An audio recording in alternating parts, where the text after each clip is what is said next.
We're going to do a color chart today, not as large as this one, but we're going to do a 5 by 5, so using 5 colors, and it's colors from this wheel. So let me get my desk organized here. I'm using the Fluid 100 Cold Press Finish 8 by 10 paper. I really like the way this paper reacts for color charts. It's beautiful, it keeps the colors nice and crisp, and it's easy to find. You can find bigger sheets and smaller sheets. I usually like the 8 by 10. This is the color chart that we're going to be doing something similar to, and I want you to notice the differences on the lines. You can see that this line here is more green, this line here is more pink, this line here is more yellow. So I'm going to show you how to do that, but in a smaller version. We're going to use 5 paints, and I've just picked any 5. I picked 5 off of this list here so that I can show you a variation of this big one. These are all Daniel Smith colors. I'm using Green Apatite Genuine, Opera Pink, Lavender, Buff Titanium, and Sepia. Any 5 colors are going to work. These are just the ones that I grabbed. These I've got on this palette here as just dried out already on my palette. So I've just squirted them on there and let them dry overnight. This is the way that I prefer to use my watercolors. I like them more dry than wet, but either way is fine. I've got a ceramic palette here. Now this palette is my favorites because I can make mixes here, but the back side also has 4 equal spaces, and that's what we're going to use today. When we're doing our piece, we're going to do a 5" by 5" square. When using a T-square, it's called a T-square because of this edge here. See how it forms a T? So you want to make sure that these edges here connect with the paper. By that I mean when they're on the paper, they're not moving. See how they can move around pretty easily? And that's, if I move it from here, you can make it off kilter. Always make sure you're moving your T-square up here, pressing firmly along the edge. That ensures that you're getting a straight line. So I'm just going to put any mark anywhere, and then you're going to draw 5 inches down and 5 inches over. Okay, so you're going to make a box that has 5 1-inch squares going horizontal and also vertical. See how that looks like that? And then you're going to need to write the names of your paints, or you can just call them buff, brown, whatever you want to do. Whenever I'm writing, I prefer these Unipins. Let's see if you can see them. Unipin fine lines. They come in a set like this. So they have a light gray, a dark gray, and then a black. These are my favorite pens. I'm going to use the medium gray here for this. And I'm going to start with lavender. Then I'm going to go to Green Apatite Genuine. Then I'm going to go to Buff Titanium. Then I'm going to go to Opera Pink. And then I'm going to go to Sepia. Now the order that you wrote them here, you're going to make sure that you put the same order here. The reason you want them in the same order is so when you look at your chart diagonally from end to end, this row here will be true colors. So I like to put a little diagonal line just at the corners here. So a little bit here, one here, and then I write true colors there. That way you just know what they are. It also helps you double check yourself to make sure you're doing the colors right. I'm using a flat brush for this only because it makes filling these squares a little easier. If you prefer a round, that is fine. It's just I want to make sure that I do this a little quick for you. And then I've got water over here. Let's start with lavender.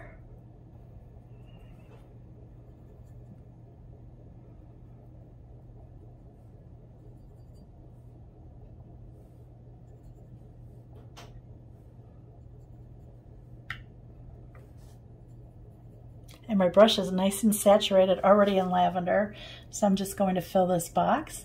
Now I usually don't go to the edges. I like to have a little white space between my color and the next color, but that's totally up to you. There we go. So the first square is lavender and lavender. That's the true color there. So as I create this line now, lavender is the main color, so I want it to stay on a violet side of a color. I don't want it to change to the color I'm mixing. I'm looking at this as what kind of different lavenders can I get by adding these different colors. So the next color here is lavender and green apatite. So I'm going to dip into my green. And remember, I want it to stay on the lavender side. So I just keep going into my lavender here. That's a pretty nice color there. It's got a touch of green. Let's see how that is. A little more lavender. Okay. That's a beautiful color. Think of a gray misty day or a fog. This would look great for that.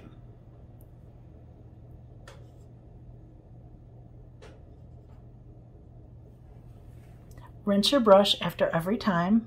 So now it's lavender and buff titanium.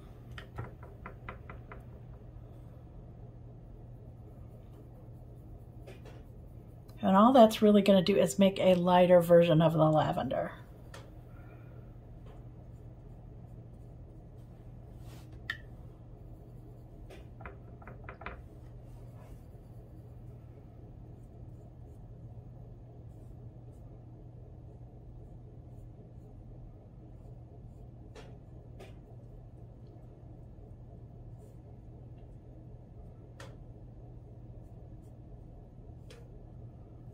Then we have lavender and opera pink.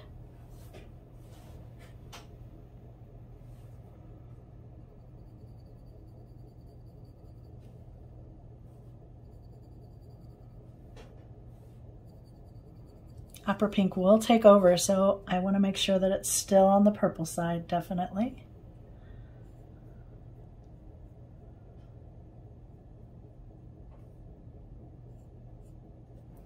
Let's make that a little heavier in color there. It's kind of watery. That's better.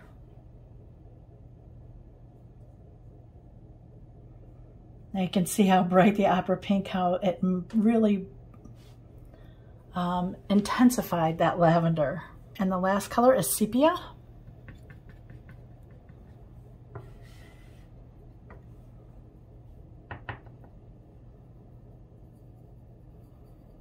And it's going to make a dirty color, a dirty kind of purple,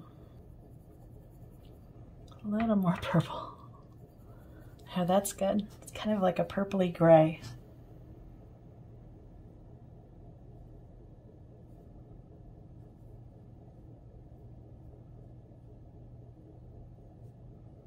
You can see my colors kind of dragging there and separating. That's because I don't have enough water on my brush. There we go. So look already what it's done. It's making 5 different lavender colors that we could use. I love that. The next color is green apatite. So now we're going to make all of our colors have green. And I have green on my brush. So green and green now is the second one.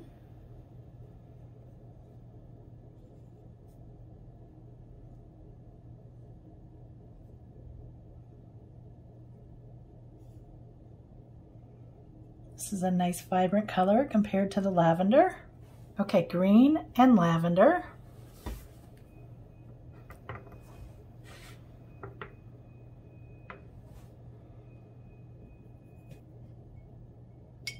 I still want it on the green side, but what the lavender is going to do is mute it quite a bit.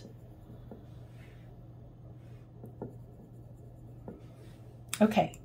This is lavender plus green, so this is green plus lavender. I need to make sure that these two are different. This one should have more green on it.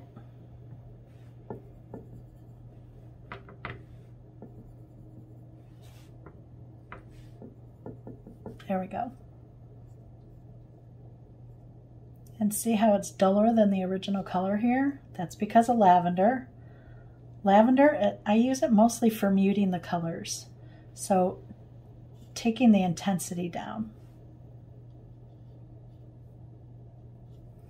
It works for any color. And you can see the difference there. That one's definitely more green and that's more lavender. So now we got green plus buff.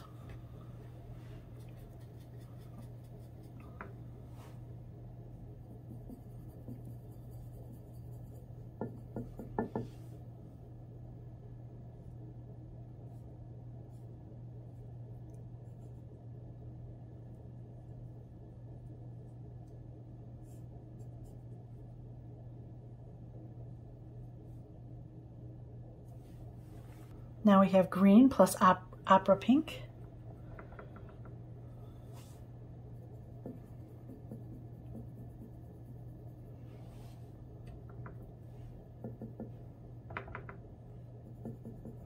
You can see what that color did. It kind of fights with it. And I love the color that it creates there. It's kind of an ugly color, but it's awesome. You'll find I really like ugly colors like this. They're more earthy.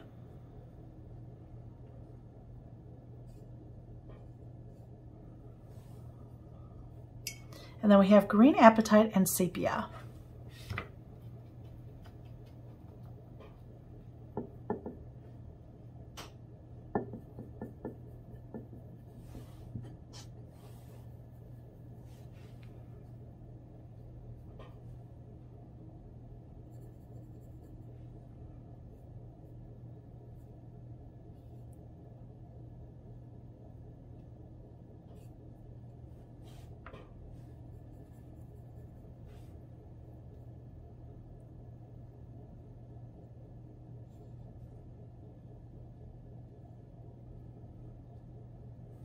So look at all those green possibilities now.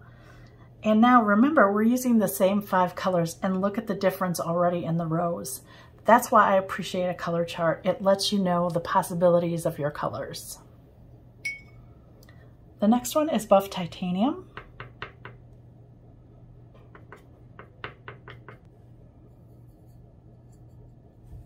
So we got buff titanium and buff titanium. Remember the diagonal rows. So this is the middle color.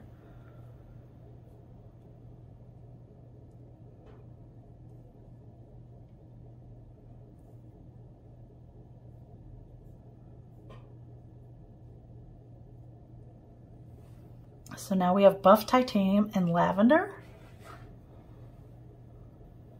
Just a little bit of color now, so it's going to change the buff quite quickly. Oops.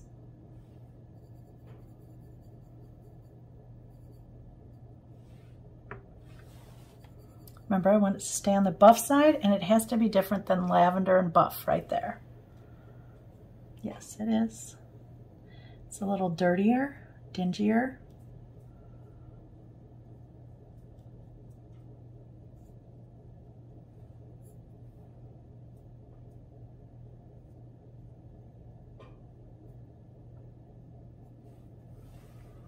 Now see the difference between that one and that one? And then the difference between that. Now we have buff and green apatite.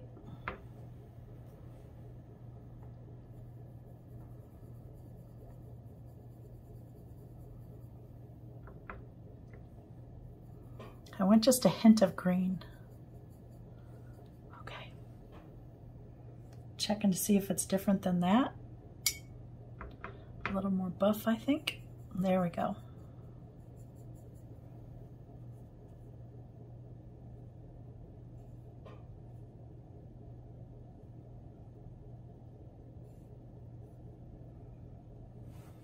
Now we have buff and opera pink. Just a tiniest bit of opera pink.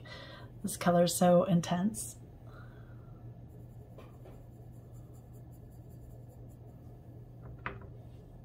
Adding more opera.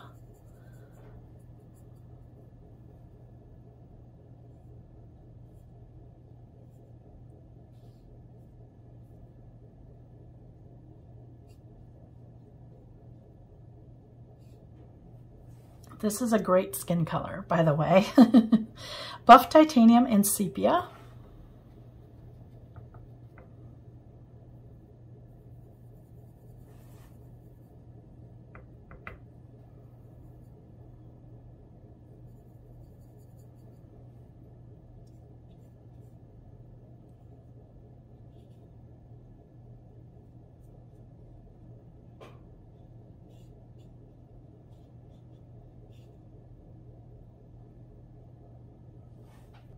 I love all of those colors. Okay, we're on Opera Pink now. Now this one's going to be the brightest because this color is totally intense. Look at the difference there versus the palette so far. That's why I wanted to add this one, just so that we have a nice intense color to look at. Okay, so we have Opera Pink and Opera Pink. Remember the diagonal, so it's right here. If that doesn't wake you up, I don't know what will. I can honestly say probably never use this color in just by itself, but I love what it does to the other colors. It is a beautiful mixing color. You'll see in a minute here. So let's make that a little bolder there.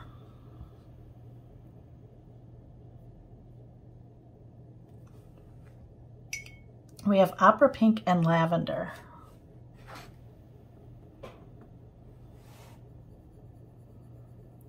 And it should dull it down right away.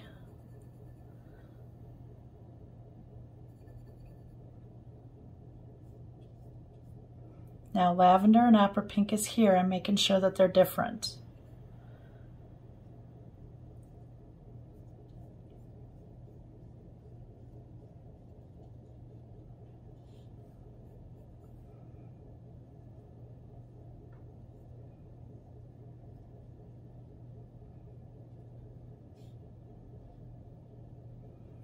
See how Lavender just took the intensity away? That's why I like Lavender on my palette.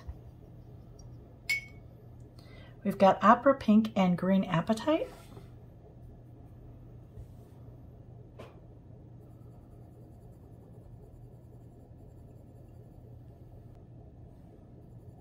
Still want it on the pink side.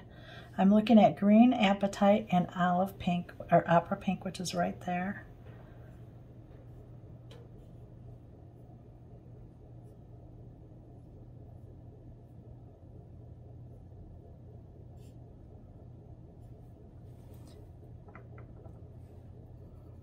Gonna add a little more pigment to that color.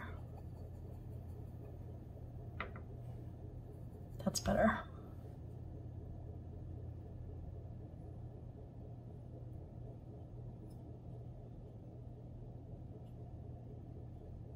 Now we have Opera Pink and Buff Titanium.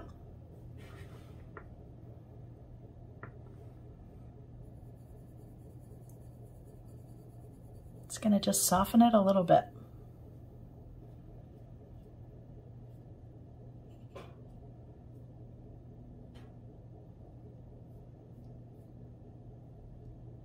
This is a great flower color. We have Opera Pink and Sepia.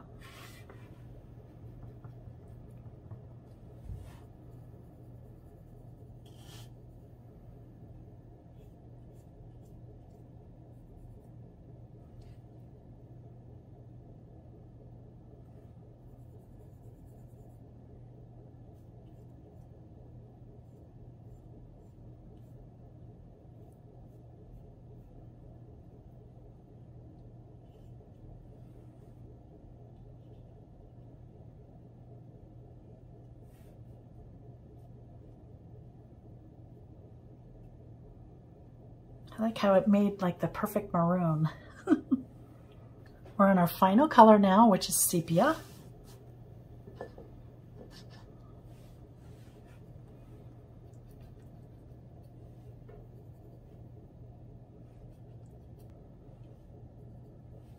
Okay, Sepia and Sepia. Remember that diagonal, so it's this last one.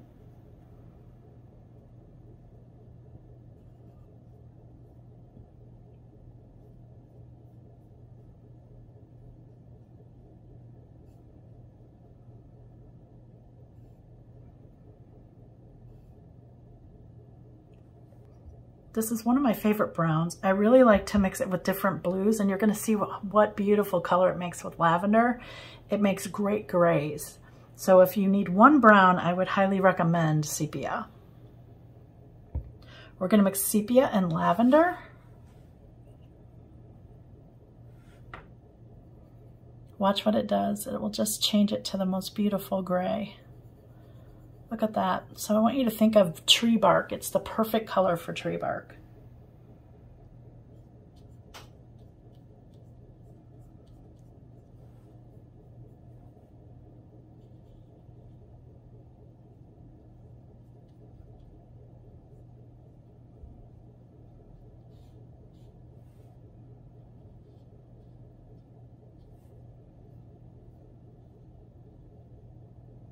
Now, is this one different than lavender and sepia here? Yes, see how that one's more on the lavender side and this is more on the brown side? We've got sepia and green apatite.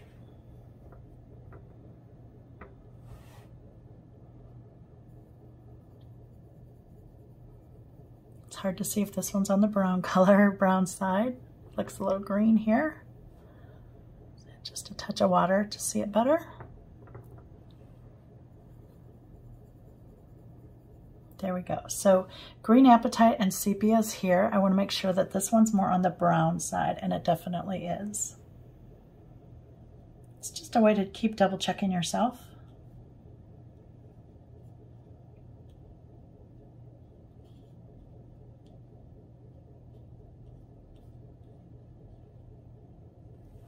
Now we have sepia and buff titanium. Watch what it does. See how it just kind of takes over? It's going to make like a mocha color.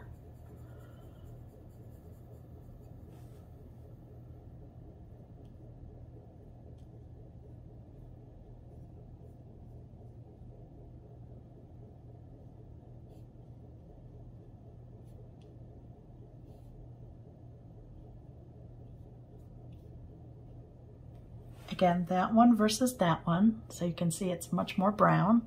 You could also go deeper brown if you wanted to. Let's make it just a touch deeper. There we go.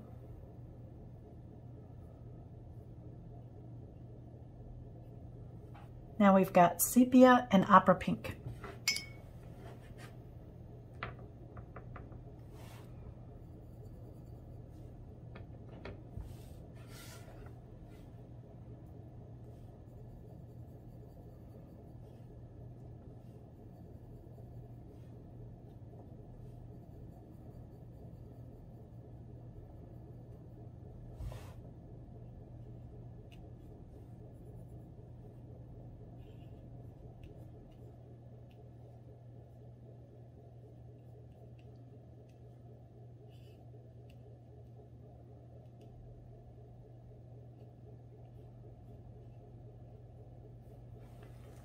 And there is our color chart.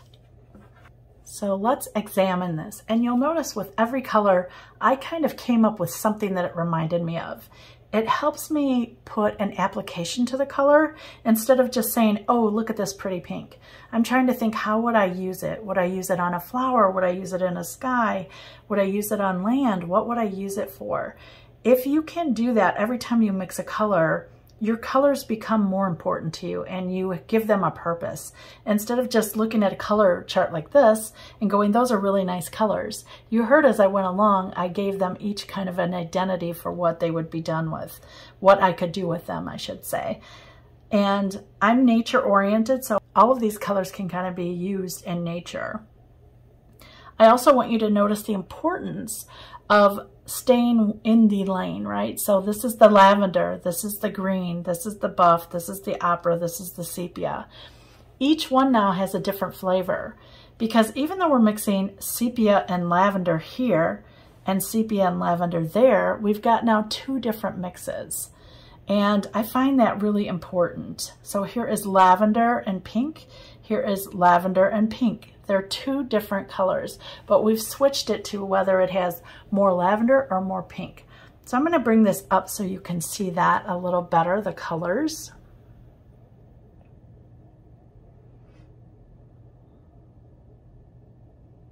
Aren't they pretty? If you had to pick one, which one would it be? I know that's the hard part, right? By doing something like this, it gives you 5 paints morphed into 25 colors. And you can take these a little bit further. So let me show you what we can do here. I'm gonna mix a little bit more of sepia. This was sepia and green apatite. I'm trying to mix that color there. That looks pretty good. So we can do this as well. Give ourselves the 100% color. So we've mixed those 2 colors.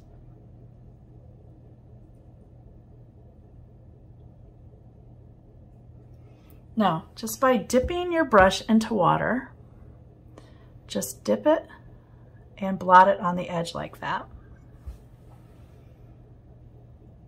We can give ourselves a lighter version.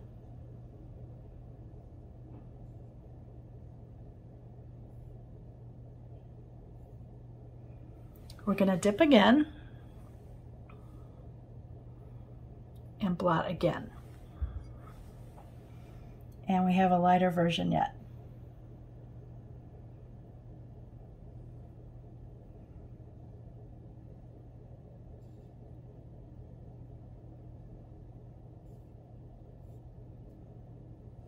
And what this means is this color chart has now turned into 75 possibilities, because you've got lighter values now that you can also look at and put into action. So remember, each of these can be stepped out. You can actually step them probably 10 colors out, which means each color mix will give you 10 colors. So I think that that's pretty awesome, because 10 times 25 is 250 colors here. I know it seems impossible, but this is why I like doing color charts this way. It is just a way to let you see the possibilities of your colors and understand what the mixing does for them. You'll see that as I went, I said the lavender is a graying tone. The buff is a lightening tone.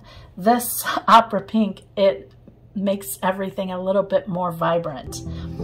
Each color has its own properties, and learning about those is what makes being an artist so much fun.